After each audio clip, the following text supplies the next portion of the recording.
कर्मभूमि न्यूज के सरोकार में आपका एक बार फिर स्वागत है। महाराष्ट्र में 5 चरण के लोकसभा चुनाव पूरे हो चुके हैं। अब सिर्फ बची हैं चुनावी चर्चाएं। चर्चाओं में लोग इस बात के कयास लगा रहे हैं कि इस बार महाराष्ट्र के मतदाताओं ने किसको चुना है, महाराष्ट्र के मतदाताओं ने किसके फेवर में मतदान किया है। और मुंबई में इस बार मतदान का प्रतिशत काफ़ी कम रहा। हालांकि लोगों ने उम्मीद लगाई थी कि प्रधानमंत्री नरेंद्र मोदी के आने के बाद मुंबई में मतदान का प्रतिशत बढ़ेगा, लेकिन ऐसा कुछ दिखाई नहीं दिया। मुंबई में मतदान का प्रतिशत नहीं बढ़ा। मतदान का प्रतिशत बढ़ाने में प्रधानमंत्री नरेंद्र मोदी का कोई जादू नहीं चला और न ही महाराष्ट्र की अन्य राजनीतिक पार्टियां मतदाताओं को पूरी तरह बाहर निकालने में कामयाब हुई। अभी तक लोग कयास लगा रहे थे कि मुंबई में जो मतदान होगा इस बार कम से कम 70% लोग मतदाता बाहर निकलकर मतदान करेंगे, लेकिन मतदाता अपने घरों से बाहर नहीं निकले। कुछ लोग इसकी वजह मौसम को ही मान रहे हैं।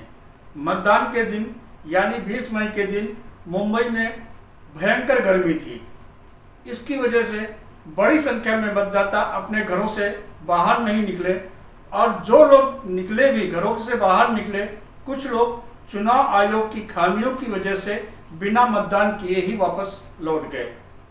कई मतदान केंद्रों पर समुचित व्यवस्था नहीं की गई थी, इसकी भी शिकायतें की गई।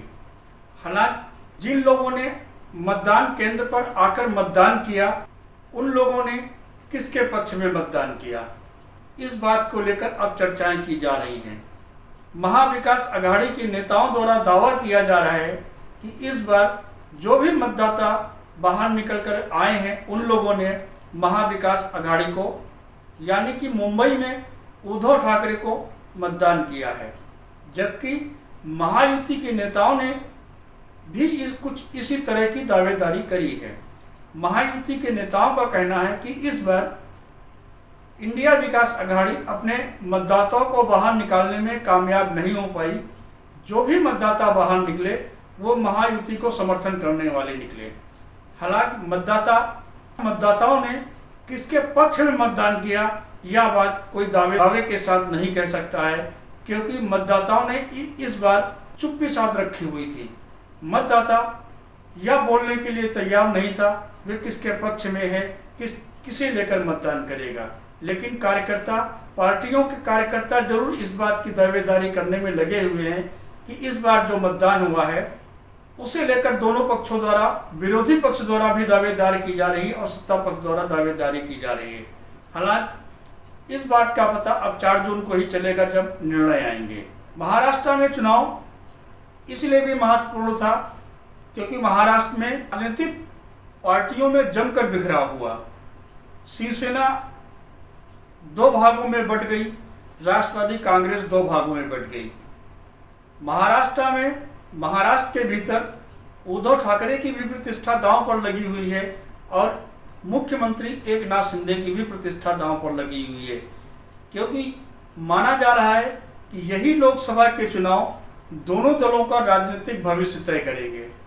राष्ट्रवादी कांग्रेस पार्टी के वरिष्ठ नेता शरद पवार ने यह कहकर राजनीतिक चर्चाओं का बाजार गर्म कर दिया था 4 जून को जो चुनाव परिणाम आएंगे उसके बाद कई क्षेत्रीय दल कांग्रेस में विलय हो जाएंगे।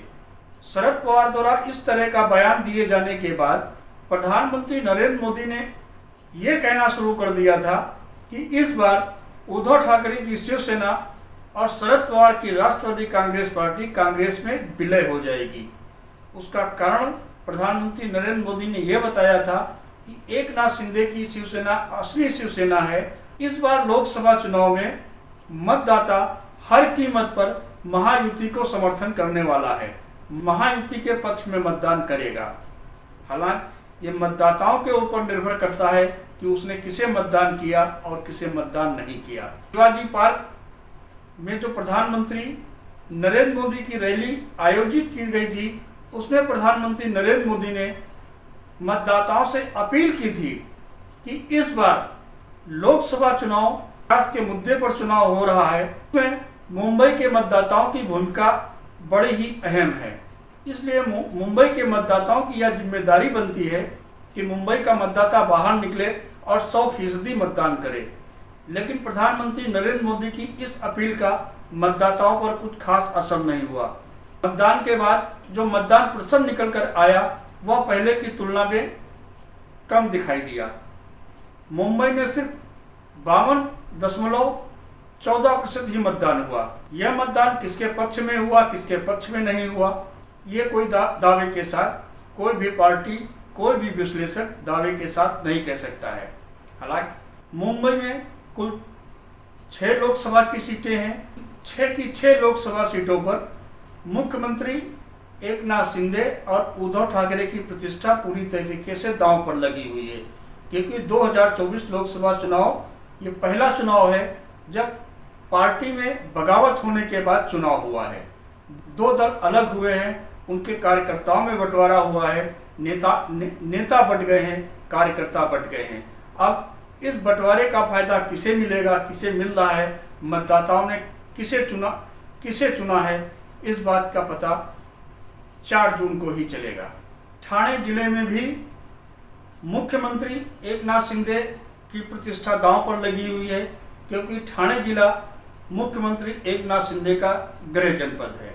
इस बार कल्याण डोंबिवली लोकसभा सीट पर भी काफ़ी कम मतदान हुआ है और ठाणे लोकसभा सीट पर भी काफ़ी कम मतदान हुआ है। ठाणे लोकसभा सीट की जिम्मेदारी, चुनाव प्रचार की जिम्मेदारी और प्रत्याशी को जिताने की जिम्मेदारी खुद मुख्यमंत्री एकनाथ शिंदे ने उठाई थी।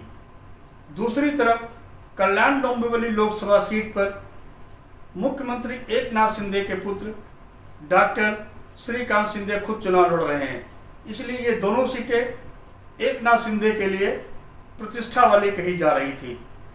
अब आने वाले समय में यानी कि 4 जून को इस बात का पता चलेगा ठाणे जिले में किसकी प्रतिष्ठा बची है।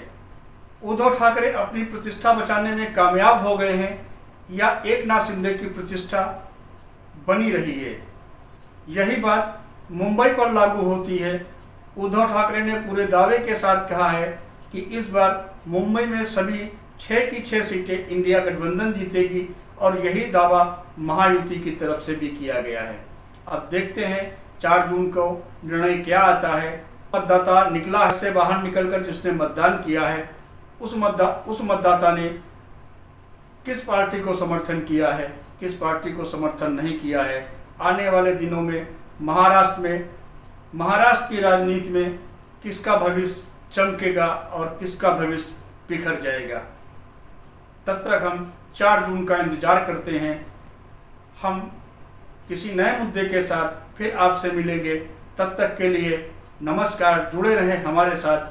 हमारे चैनल को लाइक करें, सब्सक्राइब करें और शेयर भी करें। हम नए वीडियो में आपके समक्ष फिर किसी नए मुद्दे को लेकर चर्चा करेंगे।